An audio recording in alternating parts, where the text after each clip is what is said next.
Kevin, can you look at that comment in the chat function?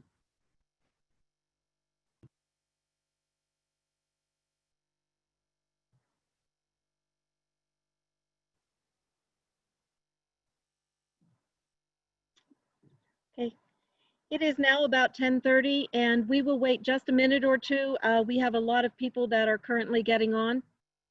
We'll just hold for a minute or two.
Okay, good morning, everyone. Out of respect for everyone's time, we are going to get started with our series.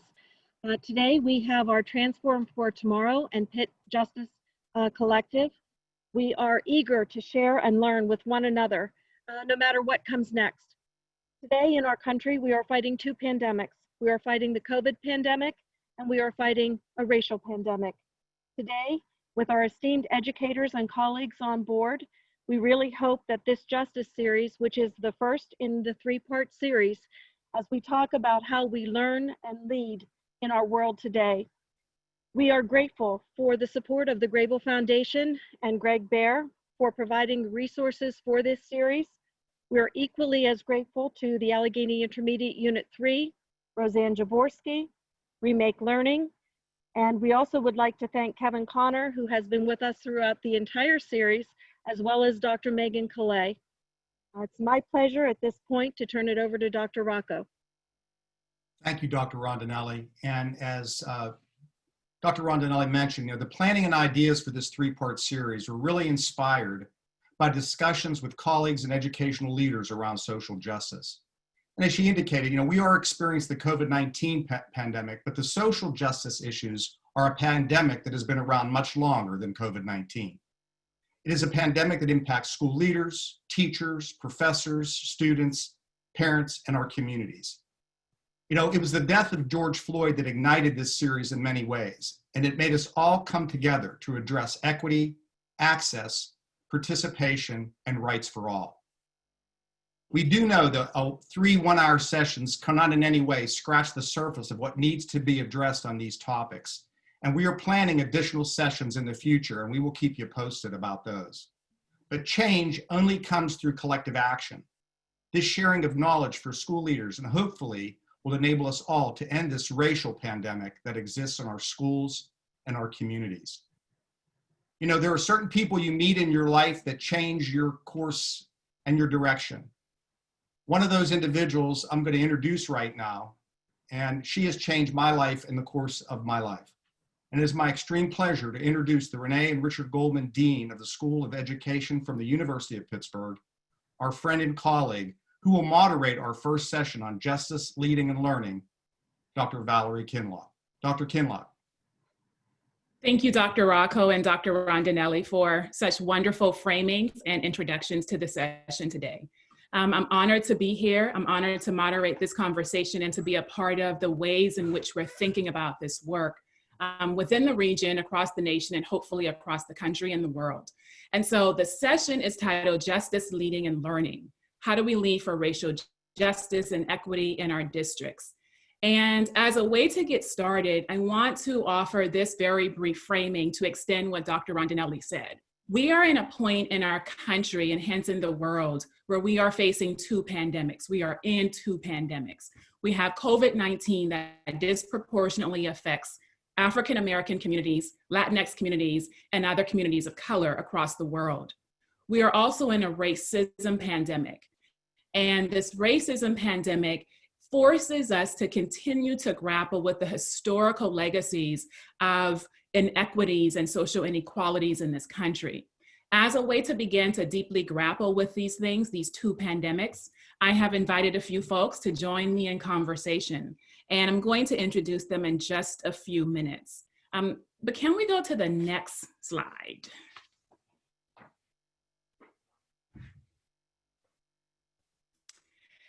So I have the pleasure of being here with some of my wonderful colleagues. And when Bart Rocco, Billy Rondinelli, and I talked about the importance of thinking about anti-racism, equity, and justice, I immediately thought of these wonderful folks. And so I'm going to introduce them briefly, and I'm going to frame the session, and then we're going to actually get started. So I have the pleasure of working with Dr. Lori Delale-O'Connor. She's an assistant professor in the Center for Urban Education and in the School of Education at the University of Pittsburgh. She was Associate Director for Research and Development in our School of Education Center for Urban Education from 2014 to 2017. And I want to highlight here that her research, her teaching, her activism, and her policy interests focus on important topics: urban education, family and community engagement, sociology of education, positive youth development, and out-of-school engagements. And when I say that I am a lucky dean of a school of education to have Lori Delale-O'Connor as a colleague, that is an understatement. So thank you, Lori, for being here. I want to introduce Mr. Dennis Henderson. Dennis Henderson is the Deputy Chief Executive Officer of Manchester Academic Charter School. What can I say about Dennis? Dennis is a committed educator. He focuses on project-based restorative learning environments that center social justice, entrepreneurship, engineering, sustainability, law, and education. For more than 17 years, he has collaborated on the implementation of important educational and community-based projects on Pittsburgh's North Side. And importantly, he is also a co-founder of the State of Black Learning Pittsburgh. So Dennis, it is a pleasure to have you here, and thank you for actually taking the invitation. And finally, I have the pleasure of introducing Dr. Linda Lane, an educator for more than 40 years. She is former superintendent of Pittsburgh Public School District. Prior to her superintendency of Pittsburgh Public Schools, she was executive director of human resources and chief operating officer of Des Moines Public Schools. She joined PPS as deputy superintendent in 2007, and then later she became the superintendent of the district. She retired at the conclusion of the 2015-2016 school year, and yet Dr. Lane remains highly involved in school and community work. And we're so fortunate to also have Dr. Lane here. And then of course, as Bart said, I'm the moderator. So I wanna go ahead and get started. Let's advance to the next slide, please. This is just some information about where today's slides and resources can be found. And if you have any questions, you can send those questions there as well. In addition, feel free to add questions to the chat box, and we will try to monitor and address them as we progress with our session. Next slide. All right, so let me just say as a framing, on June 1st of 2010, I issued a call for our School of Education at the University of Pittsburgh. And that call was in response to Mr. George Floyd's murder, but also to the violence that continues to impact communities of color, and particularly Black communities in the United States and across the world. And I formed this Pitt Ed Justice Collective. Part of our mission vision in the School of Education is to disrupt and transform equitable educational structures. And so the Pitt Ed Justice Collective is a new 3-year working group, and we are committed to engaging in anti-racist, justice-directed, equity-focused initiatives that involve communities of people, from students, staff, faculty, alumni, families, young people, district and community partners. And I think I would say that our overarching question is a question that we will address in this session today. And it is about, how do we engage in anti-racist work? For today's session, we're talking about anti-racist leadership, what that means, and how we need to take the call to action to ensure that our communities and our schools are grounded in anti-racism, injustice, and inequity. And part of this work requires us to be in community with other people. So we have three overarching questions on the next slide that frame this conversation. And our three panelists will talk with us in a few minutes about their perspectives when we think about anti-racist leadership and what it looks like.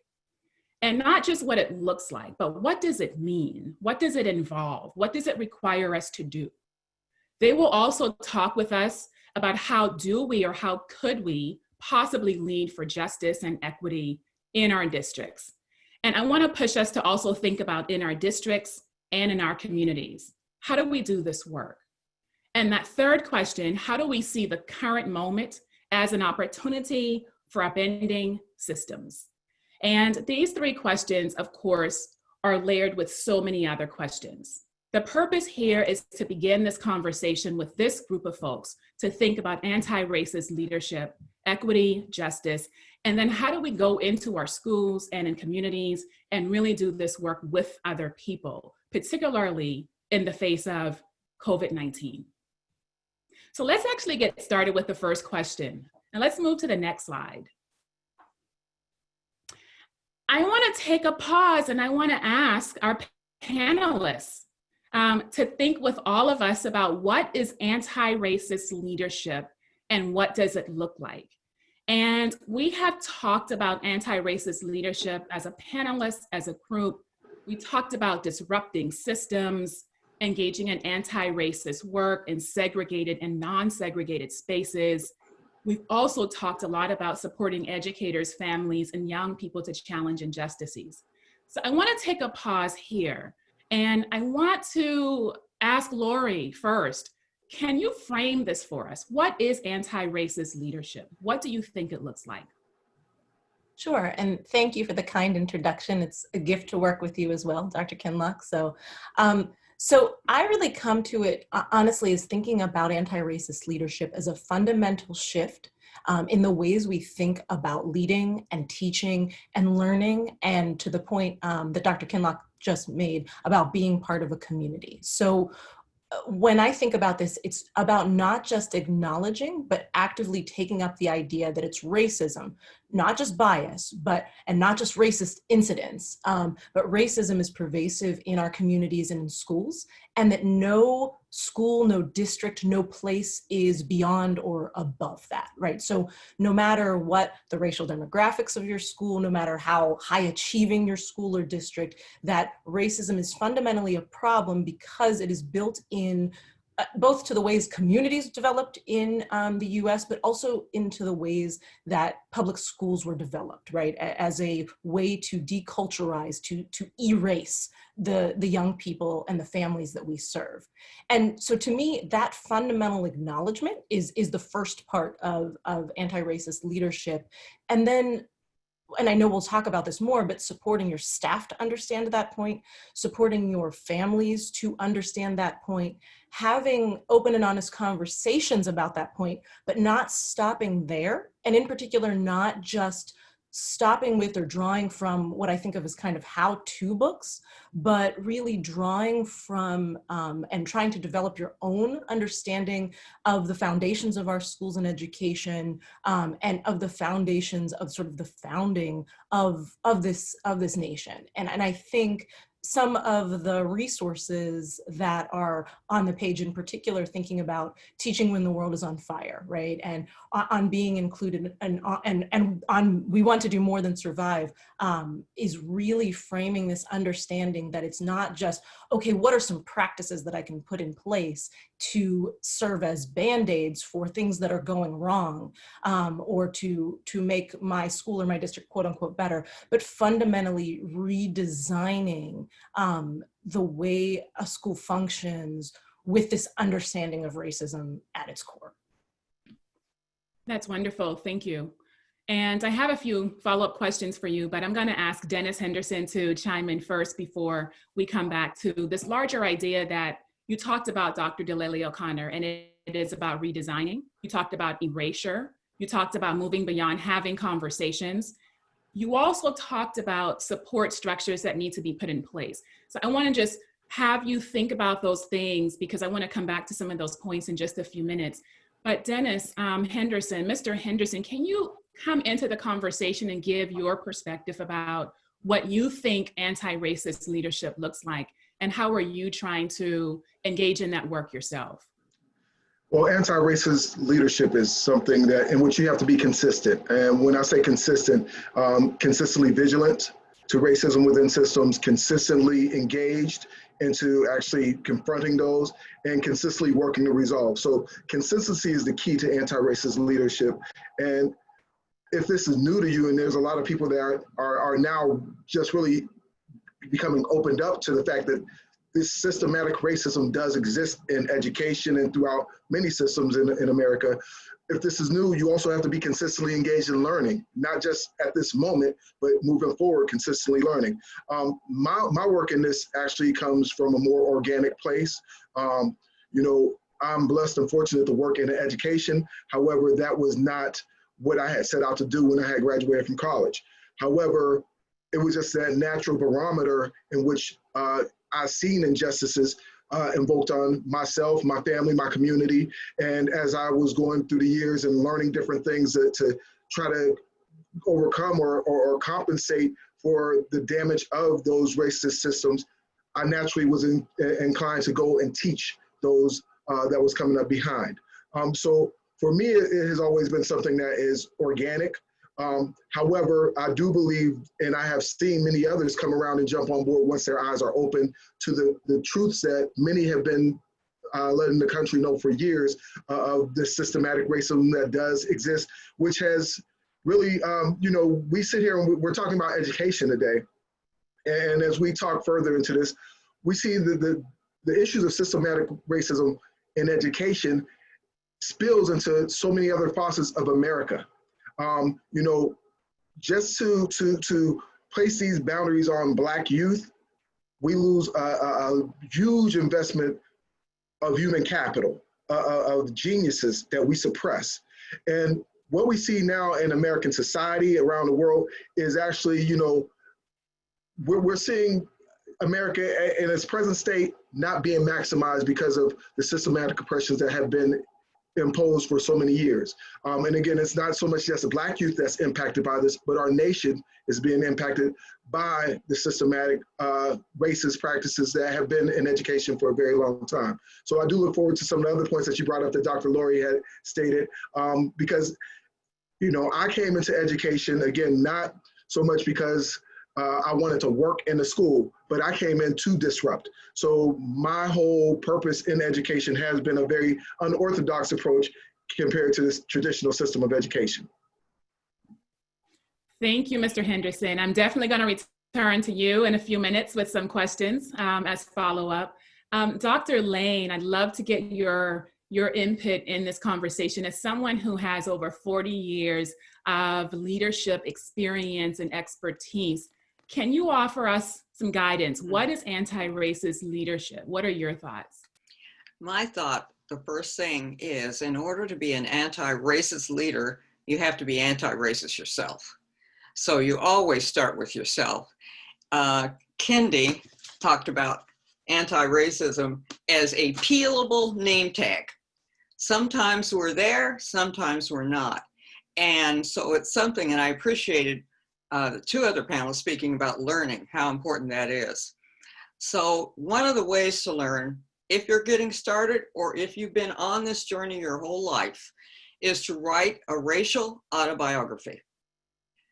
To face your own complicity, to be honest with yourself, and expose that same vulnerability that you're going to ask your staff to do. They need to know you went there first. Think about that as part of your learning. Dig through your information. If you're a superintendent or a principal, do a case study of your school, of your district. There's all kind of data out there that'll tell you where the problems are, and you need to start at places that are important. An anti-racist leader is looking for allies, but prepared to go it alone. Sometimes you'll have support, sometimes you're going to have opposition. You have to be prepared to face that opposition. Anti-racist leaders encourage others to alert them to injustices that they see. It could be a parent, could be a child, could be a teacher. And then when you address it, you use your positional power and your professional power to address it, and you take the heat. Well, unlike some other settings, the buck stops there. That's what I'll close with that. So you're not really going to close with that, because we're going to go there, Dr. Lane. Okay. And so what I think a common thread that I'm hearing emerge across the three perspectives here, you know, I did say that I heard you, Dr. Delale-O'Connor, talking about redesigning systems, but you also said we can't just have, and I'm going to add in here, simple, easy conversations, and that's the work. That can't just be the work. At the same time, I heard Dennis talking about coming into teaching, coming into education, not because he prepared to do so, but because he needed to do so because of life situations and the visibility of systemic racism and these various oppressions. And then I just heard Dr. Lane talk about writing our racial autobiographies, but to be an anti-racist leader means that you have to think about yourself as an anti-racist human being. Okay, that's a lot. So let's actually take this question here. Is there a danger in being vulnerable? Because Dr. Lane, you said being vulnerable. Is there a danger in being vulnerable and being misperceived as a racist as you are trying to do anti-racist work? And that's a question for all three of you. Yeah. I think there's always a danger in being vulnerable, but I think it's the price you pay for leadership. Yes, yes. Dr.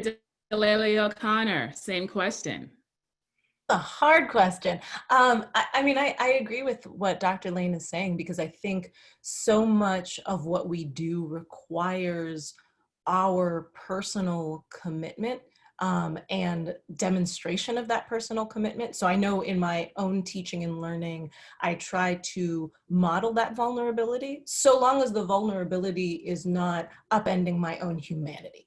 Right. And I think that is part of what it means, I think, to Dr. Lane's point, to be a leader and to demonstrate the ways we are always going on this journey, the ways we are always reading and learning more about ourselves, the ways, honestly, for me, I see young people as the ones pushing us to be accountable, to learn more, to know more, and to see, you know, that you can be, I heard the word, you know, complicit, that by just going along and lacking that vulnerability, you can be complicit in a system. And so I would rather, I mean, I think that, you know, Dr. Lane said it nicely, that's the price you pay for leadership. And I think it's also one of the prices of change, if you want to be the one forwarding that change or helping to support that change.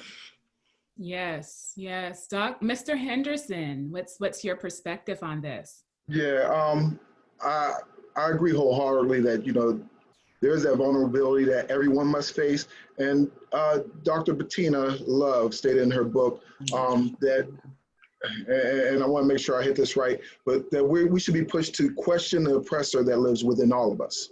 And you know, that does exist, whether black, white, whatever. Even as blacks, we have been systematically programmed to actually implement oppressive systems ourselves. So it's always, we are always got to be cognizant of what we are doing and why we are doing it. And is this correlating to systematic oppression? In regards to the second part of that question that you asked, Dr. Kinlock, is there a danger? And I will say, without a doubt, as a Black man in a leadership role, you know, I have had to always actually walk a line in which I don't push too hard where doors shut and I cannot have an impact. And then at the same time, I cannot sit silent because I do not want to be complacent. So there's always you gotta always be strategic at how you approach it, everything, which is a very, it's a stressor that if you're not Black, you don't understand this line that we walk. Damon Young wrote a book, or Damon Young, what doesn't kill you make you Blacker. And he does a remarkable job at really just telling about that processing that you do every day walking around as Black. If I do too much of this, I'm an angry Black person. If I do too much of this, I'm a threat. If I do too much of this, I'm a sellout to myself. I'm giving up my own integrity. So yes, there's a vulnerability, and yes, there's a danger of being taken out of context as a threat or a racist. There's so much to unpack here. And in the time that we have, we're going to try to go there and unpack some of this. And we're going to move to the next question in just a second. I want to sit with this slide here in reference to everything that you all have said. Disrupting and equitable educational systems. And I think sometimes, and you tell me if this is wrong, I think sometimes we think that disrupting and equitable educational systems, sometimes we think that means tweaking something, changing an assignment for a student, hiring a person of color in a school district that we might not have any teachers or administrators or educational support staff of color, but 99% of our population in terms of our students are students of color. I think sometimes we think about disrupting as putting a Band-Aid on something, as opposed to really thinking deeply about the structure, the system. And to do that work is in part to be vulnerable, but as one of the chat comments say or talk about, it also brings up this possible threat of being a part of a cancel culture where people cancel you out because you're being too radical or too disruptive. What do you think of that? I'm gonna start with you this time, Dr. Lane. What do you think of that? Are we doing too much? Is it possible to want to disrupt by really not disrupting at all? Yes, it is. And I guess from my perspective, and I'm only speaking for myself, you have to be willing to do it. I wish I could say you could do this and nobody's ever going to get angry with you. That's not true. I've been sued and I've had people get angry and how come, and then explain to me how I didn't know what I was talking about. But nevertheless, you soldier on and you take it as far as you can. And then you leave it to people like on this panel to carry forward. And as I hear them, it gives me heart. That's exactly right. That's exactly right. Dr. Delale-O'Connor.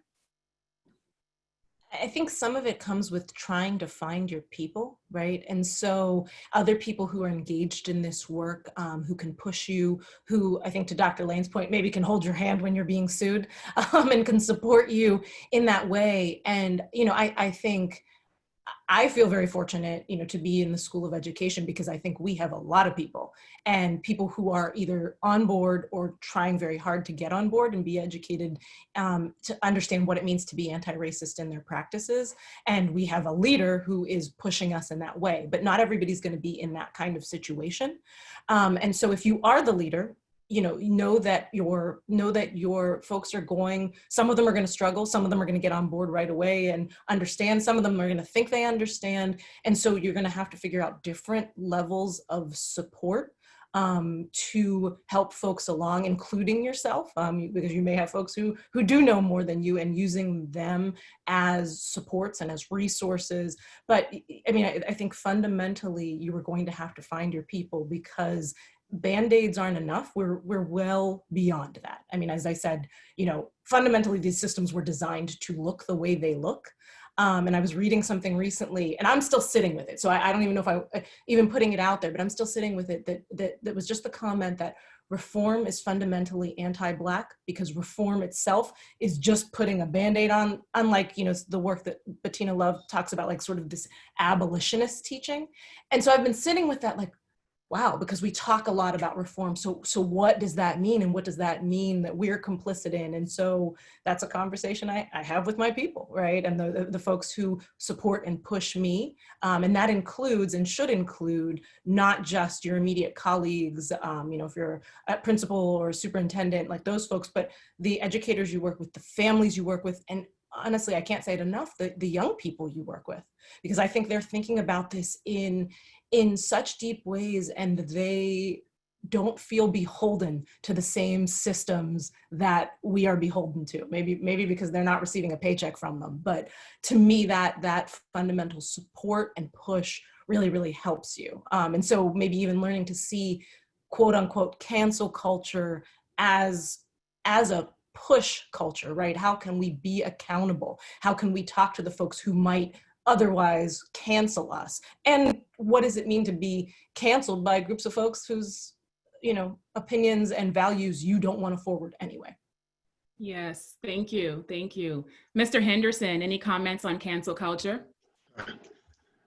Yeah, well, in regards to cancel culture, and I'm hit on that, but I do want to rewind and just say, you know, I've always been, I told Dr. Lane this right when we first found out we were going to be on the panel together, that has always been a role model and a mentor in regards to being a leader in the face of things against what she's trying to do to change the culture and anti-racism. She's done it gracefully. And you know, I always sat up and I watch her and say, she's so much better than me at that, because I don't know if I have the fortitude to be able to deal with the pressures that she came up against. However, I can say that I'm grateful to have learned from individuals such as herself. And as you do this work, you do realize that, you know, you're going to always have these forces against you. And at the same time, not so much just against you, but that Band-Aid, that kind of, here, we're going to give you this bone, but we're going to keep everything the same. Go on the side and enjoy this bone. And you know, I am to a point personally in my career, and just what I've learned over the years, you know, there is this, and not just my perspective, just learning historically the context of how our nation works and our systems work.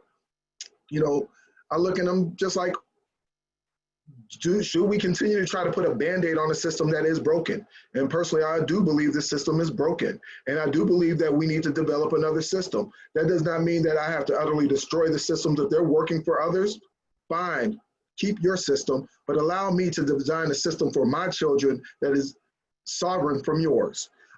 We have our own needs. We have our own ways of assessing. We can find successes, and again, we can all work together to see that what our final product is complements our greater society. However, the current system that we have does not work, and that cancel culture, I was just in a conversation with someone yesterday who was so frustrated about the Redskins having their names changed and statues being threatened, and he's sick of Black Lives Matter. And I just stared at him, and I just said, you've been dealing with Black Lives Matter for about 2 months, being in your face. How do you think we feel dealing with this stuff for generations, but yet you're offended and you want to cancel down what our movement is about, and we're just getting started? So in regards to that cancel culture, and this is pretty much just the way I operate, you know, I cancel them out and just kind of put on a hard hat with a miner's light, and you just trudge forward and not really worry about that, because bottom line is, if we get consumed with trying to defend ourselves against a cancel culture, we're taking away our energy and focus on planning and designing to better and improve our situation for ourselves. Thank you. And that perfectly connects to the next slide. So let's actually keep moving, because I think we're going to be building a larger narrative here. So the next slide, please. So this question here, I think many of you have already answered. All of you have answered this question. How do we lead for racial justice and equity in our districts? when we initially talked about this question, we talked about the ways that we need to support all educators to do critical anti-racist work. And I will admit, I added the word critical in front of anti-racist, and that was purposeful, because I think sometimes we use these terms to say, okay, yeah, we're doing anti-racism, when in fact we're not. What is the critical anti-racist work we need to do becomes a fundamental part of how we approach leading for racial justice and equity. But we also talked about rethinking these old archaic systems of educator evaluation and education, quote, reform. And we've also referenced in ways that I want us to go a little deeper, connecting with families, schools, and communities to engage children and youth. Oftentimes we have these reform conversations, or we have these leading for diversity and justice and inclusion conversations, and they go nowhere because we're not talking with families, with children, with young people, and with people in communities who know that they know what we need to do. So I want to spend just a bit of time on this question about leading for racial justice and equity. And I just want you all to offer your perspectives. I want to start with Mr. Henderson. How do we lead for racial justice and equity? What might that mean? I truly believe for us to lead for racial justice and equity, and we're talking in the scope of educators, but we got to remember our educational system goes well beyond a school setting. And for us to truly work on anti-racism work in education, we need to develop allies and partners beyond the school walls that can help our students, our young people, learn just the way the world operates and the opportunities that exist in the world and the value of the skills that they develop. And in regards to truly let this happen as leaders, we need to learn how to embrace and support those educators within our systems that do want to challenge that. You know, there is this fear amongst principals and superintendents that, you know, if you have a teacher that's really kind of shaking the bars up some, that they're going to bring a bad light to the school or the district, and they actually suppress these individuals. But to really get this done, you really need to support those people that are naturally born as, I don't even like using the word agitators. They're anti-suppressive. They don't want to be suppressed and they don't want to see their students suppressed. So we got to let them go. And then in regards to understanding the value of the knowledge that families in the community bring, that is a whole nother piece of education that a lot of times school systems don't even look at. I mean, our parents are the experts of their child. Of course, we may know the content that the children need. However, the parents, they have a whole nother insight in regards to the social emotional needs of that child.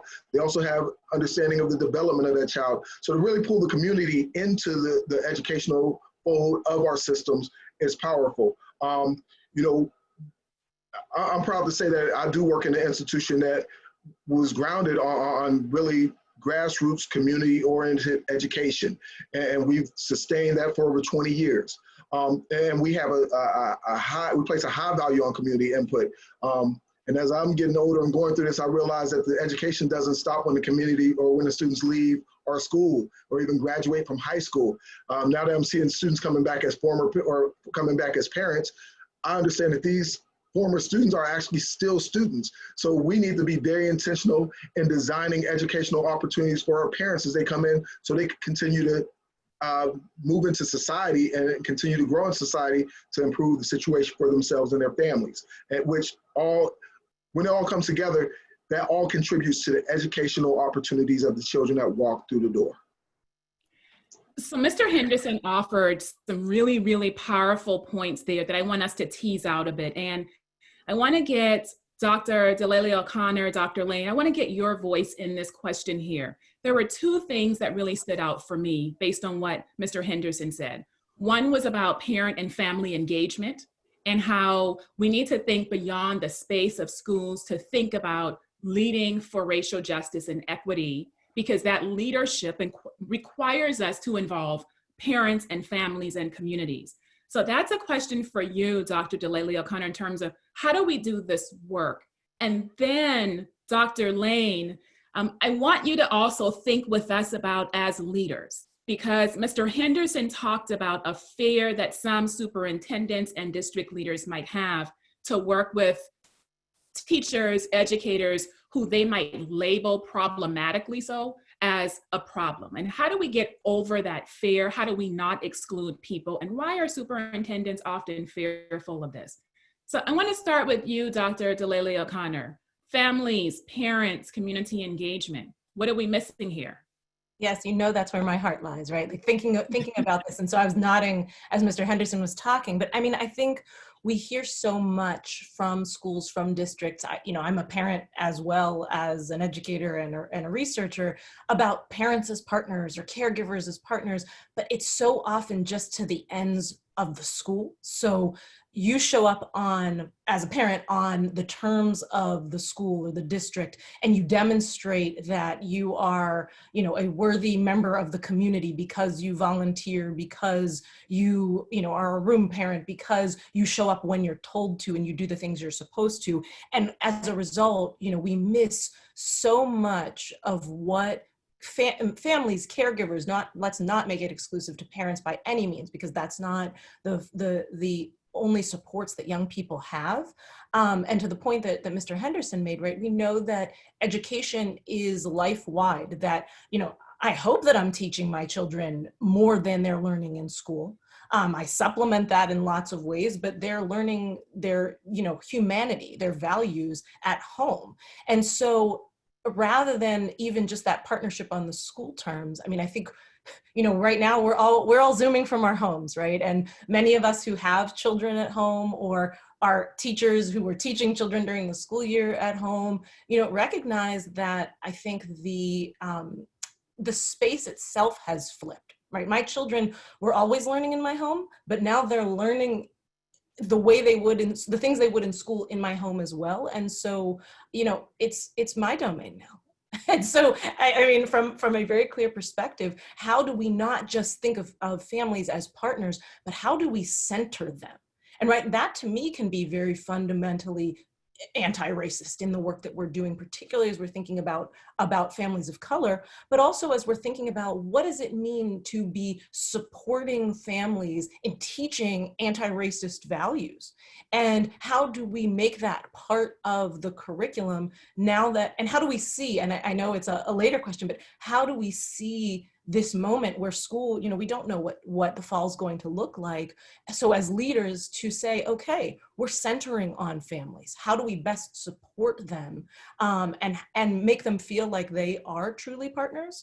Because we know, again, from practice and research that in particular, families of color are really having to advocate and agitate in very different ways on behalf of their children, just to have their children, Mr. Henderson was talking about the loss of Black brilliance, right? And because educators aren't seeing them. And as he points out, you see the same families, right? You may have them, and then you have their children.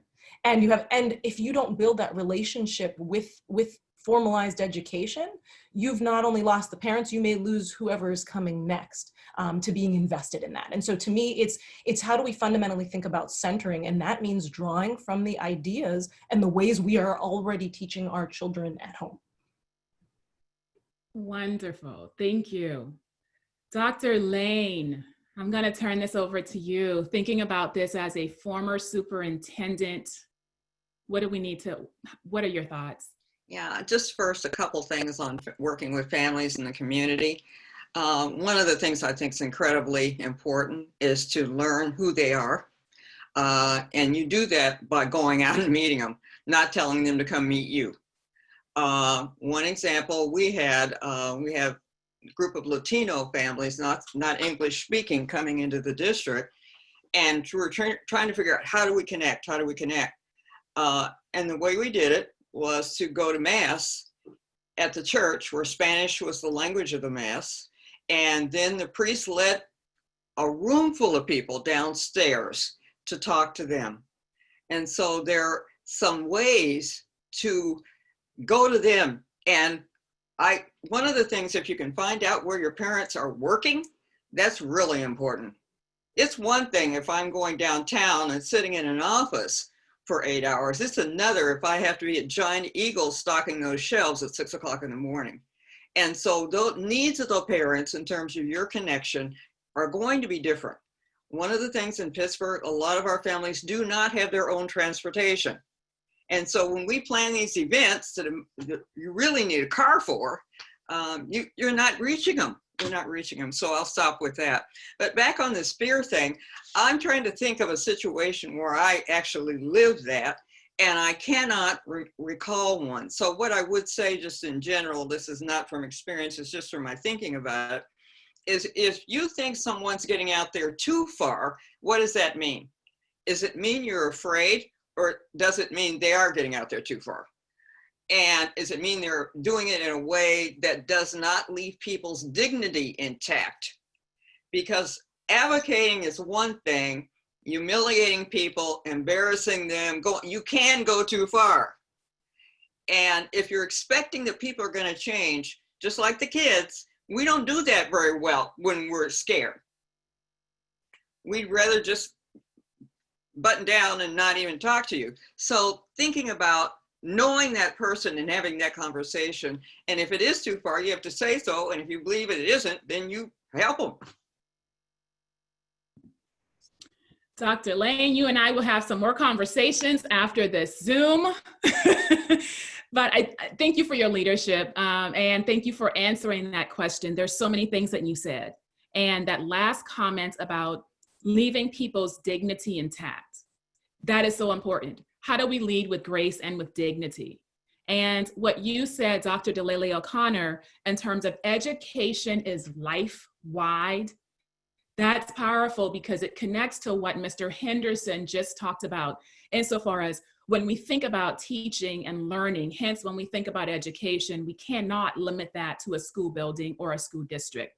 We have to talk about schools and communities. We have to talk about teachers and kids and young people and principals and superintendents, but we've got to talk about families and caregivers and the folks who oftentimes are not part of the conversation. And some of the readings that we have on the screen, particularly this book by Goldie Muhammad titled Cultivating Genius, it's brilliant. She does a phenomenal job of thinking about a different framework for teaching and for learning for our kids. So I wanted to highlight that as we now transition to the next slide. And as we transition, we're not going to spend a lot of time on this one because we have about 13 minutes left in this entire conversation. Time moves so quickly. I do think that we talked a lot about this question, sort of connected to the other questions. How do we see this current moment as an opportunity for upending systems? And we talked about disrupting. We talked about working with people where they are. We talked about not taking people's dignity and misplacing it. So this is really the question I want us to answer. I want us to think with our audience and everyone else about, does our current system work? And I'm talking public education, and I'm talking when we think about anti-racism, justice, and equity. Do you actually think our current educational system works for those who need it to work? Do you think that we need to disrupt? Or do you really think we need to just dismantle the whole thing and figure out what we already know, a new structure that embraces the literacies and lives of all people? So the question is, does our current system work? You can talk locally, regionally, nationally, but does this current public education system work? I'm going to start with you, Dr. Delale-O'Connor. What are your thoughts? Can I just answer it in one word? No. I mean, we say this, and I think everybody said this. I mean, it works to do exactly what it was set up to do, and it was not set up to be anti-racist, right? So who is it working for? Because if it's set up to do what it was supposed to do, that means it's working for someone and not working for others. So help me with this. Right. Well, I mean, but the question you asked was it working to be anti-racist, right? Because I think sometimes, and I know we've all mentioned this in various ways, and I'll just say it directly, like sometimes we think this is the work that needs to be done with schools where there are Black and brown children, or schools where there's at least some portion of Black and brown children. I'd say fundamentally our system doesn't work for anyone because in schools where the school is predominantly or, you know, entirely white, those children aren't learning to be anti-racist. Their educators aren't steeped in anti-racism, and it's not often a priority. So for the purposes that we're talking about, that I think are fundamental to the folks on this panel, and I hope the folks, you know, that are watching and learning along with us, I'd say no, it doesn't work, because the everything from hiring practices to the way students are placed in classrooms to the curricula across most places don't take into account fundamentally anti-racism at all. I mean, it's, as you, I think others have pointed out, they're Band-Aids that are put on things. I think some schools or districts do it better, right? I think they're making the most of the system as it is and adding things to an already, you know, system that doesn't function. And one of the things Mr. Henderson said that I really appreciated was, let me create my own system over here where I'm sovereign, because I can do that. And so I think we sometimes see schools, individual schools being able to do that, but as a system, no. I mean, I don't think that's what's happening at all. Dr. Lane, do you think it's happening or not? I guess my answer is more nuanced. There is no question in my mind that there are literally millions of children for which it isn't happening. It isn't happening. We can't pretend that it is. However, I will also say that there are also children for whom it is working. And that's why I think it's really important to find those. I've been in teachers' classrooms who are so daggone good, I said it makes the hair on the back of my arm stand up to hear them teach. And I'm thinking, boy, I wish I did this well when I was in my class. I wish I'd had this person as a coach. But I've also been places in classrooms where if I had had the power to say, you know, I don't think this is your calling. Why don't you just like leave? I didn't have that kind of power, but I wanted to say that. I wanted to say that. And so I think to throw that all into one bucket, I guess I hesitate to do that. I think there are some things that have worked. One of the things that I guess in my career here in Pittsburgh, I feel best about is Pittsburgh Promise. It hasn't done everything it was supposed to do, but there are a bunch of kids that went to college and children of color that would not have been able to go otherwise. And so as you move forward, whether you break it open, disrupt it, or do it over, there are some pieces in there that you might want to pull forward. I think all the way back to reading recovery, which I know all of you are too young to know about reading recovery. But reading recovery was another thing that actually worked with kids. It was a lot of work and it was expensive, but it worked. Kids learned to read. So there are a few gems back there pull forward with you as you break this open. But in terms of total success, absolutely not. Mr. Henderson, is it working? No, not at all. And I say this unapologetically, it is an utter failure. All we gotta do is look at the results, and I'm not talking about annual assessments, I'm talking about our communities. The school system, we just see gaps widening. We're seeing educational opportunities widening. We're seeing employment opportunities widening, housing widening. So it's an utter failure. I do look at, you know, I am a product of public education. However, I'm grateful that I have a family that was very involved in my education. My godparents, my grandmother, my parents, they were my primary educators. The school complimented me with some fundamental skills. However, to navigate the world, and that's the key, you're not truly educating if what you're teaching does not apply to the life that someone is going to go out and live. And there's a serious disconnect within our education system, which it's kind of like a meat packing plant. Everything is standardized, do what you do, whatever is whatever losses incur along the way. So what, we met our benchmarks for what we need to hit for this year and we keep it moving, which is horrible. I do believe, as Dr. Lane said, that for some people it works. If you're good at getting an assignment, reading what you need to do and checking the boxes off, that's great. on the surface. I don't know how that's going to translate into the real world, but that's great for you if you feel that that's an education. I do believe that we can leave that there for those that are comfortable with that educational system. But for those that want their child to have an authentic education in which they can learn who they are, how they are needed in our society, and shown the world and how their skills can be utilized right now to contribute to society right now. You know, we can talk about ancient archaic times. One thing, you know, before we had our formal school system, they had a system that was pretty successful with making sure that everyone was able to contribute, the apprenticeship type of model.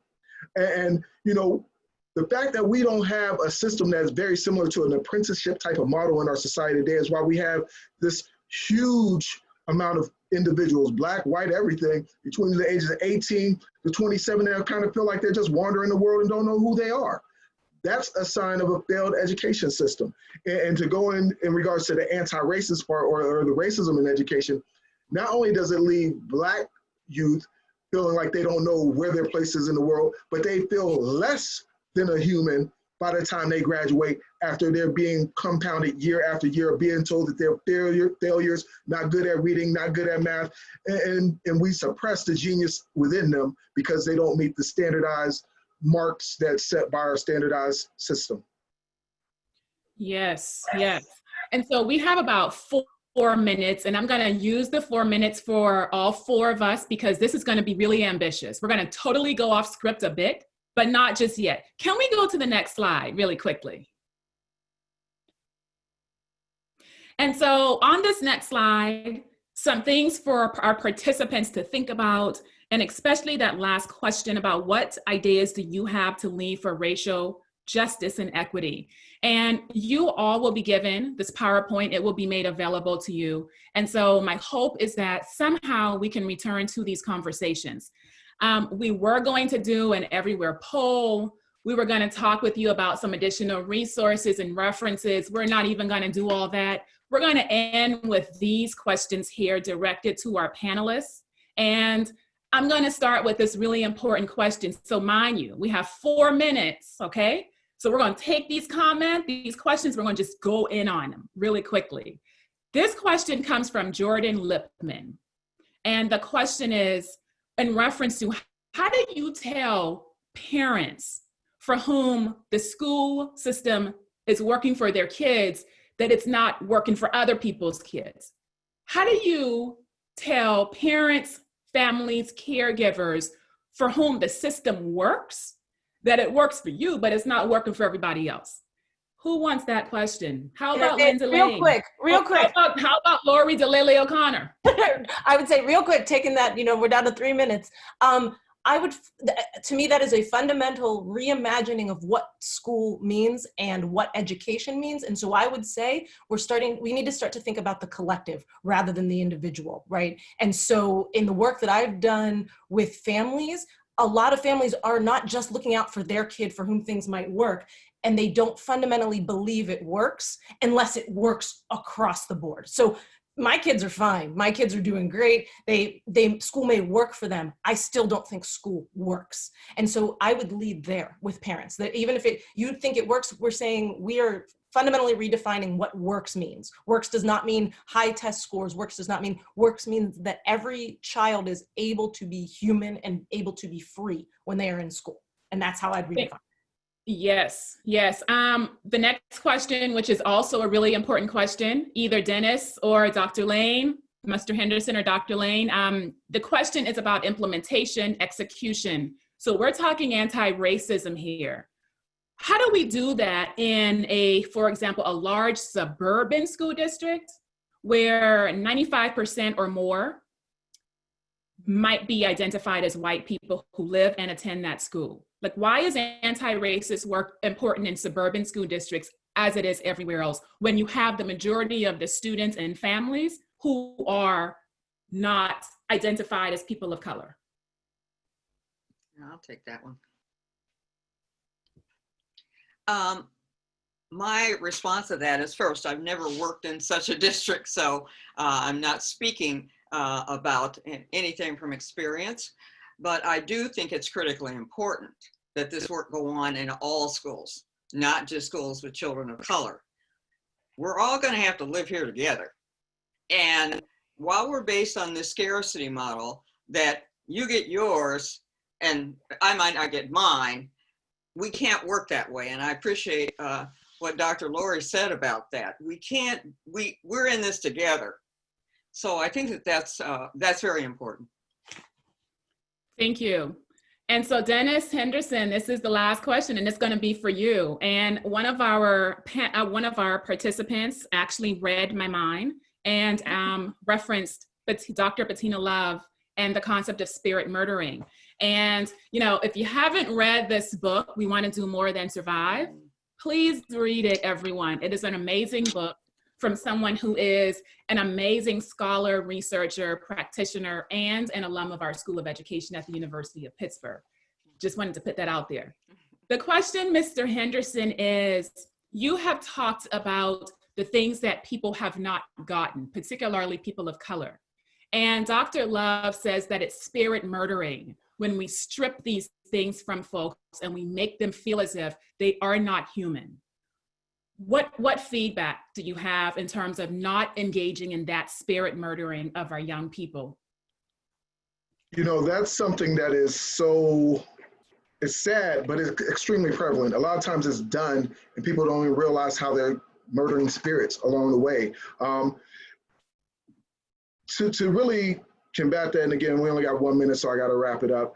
But, you know, this is again where we got to really look at how do we certify our educators? Where are we getting our educators from? Do our educators really understand the complexities of the lives of the students that they're entering? And then do they understand the power of every word and every interaction that they have with them?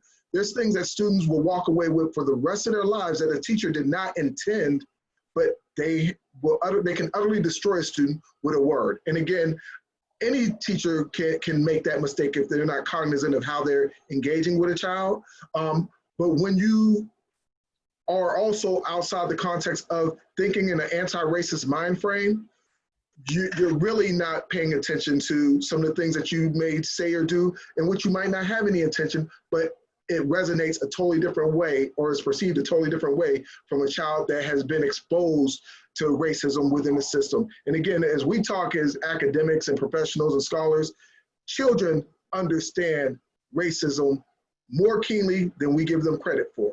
And again, when an adult says something to them, especially if they feel that it is coming from a place of power and racism, they carry that for their entire lives. Whew. So it's funny that after an hour, we're really just getting started with this conversation. And yet it's already an hour and it's about over. So as a way to bring all of this together, I just referenced Dr. Bettina Love's book. And I'm gonna just offer this closing passage because it encapsulates everything Mr. Henderson, Dr. Delale-O'Connor, and Dr. Lane have talked with us about. And again, it is this wonderful book. It's critical and it's so deep. She says at the very end of her book, and I quote, "We have done everything under the sun to matter in this country. We have fought and died for the country, sued this country and won our rights, marched and protested while being hit and remained nonviolent, sung songs about the strangeness of fruits hanging from trees inspired by our resiliency. We have given speeches that the world heard from a podium in Washington, D.C., or in Selma, Alabama. We have studied at the best schools in the world and produce a body of work that makes the world better. We create artwork that is a roadmap to the future of humanity for all. This country kills our babies and we mourn with grace and compassion and we use each death as a teaching moment for this country to find its North Star." She ends this way: "There is only one choice. Become an abolitionist parent, teacher, doctor, sanitation worker, lawyer, CEO, accountant, community activist, small business owner, scientist, engineer, and human. And to become an abolitionist in this work of thinking about leading school districts and universities and community organizations means that we have to talk deeply about anti-racism, But we have to move beyond talking and doing the work that Mr. Henderson, Dr. Delale-O'Connor, and Dr. Lane have talked with us about today. And that is the work of thinking deeply and working to really think differently about the system and to propose solutions to the inequities and inequalities that we know are grounded in the system's design. And so in conclusion, it was Dr. Lori Delale-O'Connor who started this conversation talking about the need to redesign systems. And then it was Dr. Linda Lane who talked about leaving people's dignity intact even when we disagree. And then it's Mr. Henderson who talked about, like, we need to be anti-racist. And sometimes we enter into this work not because we wanted to, but we have to. And so as school leaders, as community members, as anyone who's committed to the transformation and liberation of our kids' lives, I think I can join my panelists in saying the work is yet to be accomplished, but we have to think deeply about how we take systems apart in order to think differently about what the system should be designed for in this entire country. And my hope is that we will all go back into our schools and communities to do this work. So in conclusion, fast forward to the next slides, and then the next one. And our next session is on Thursday of this week from 1 to 2 p.m. We're going to take this initial conversation that we've had today, and we're going to take a moment to have a focused discussion about what we've talked about today in relation to STEM education. What does it mean to forward justice in the curriculum? So I hope you will join us. And until then, please be well and stay safe. Thank you, everyone. Thanks, Dr. Kinlock. Thanks, everyone. Thank you. See you on Thursday. Thank you all. Goodbye.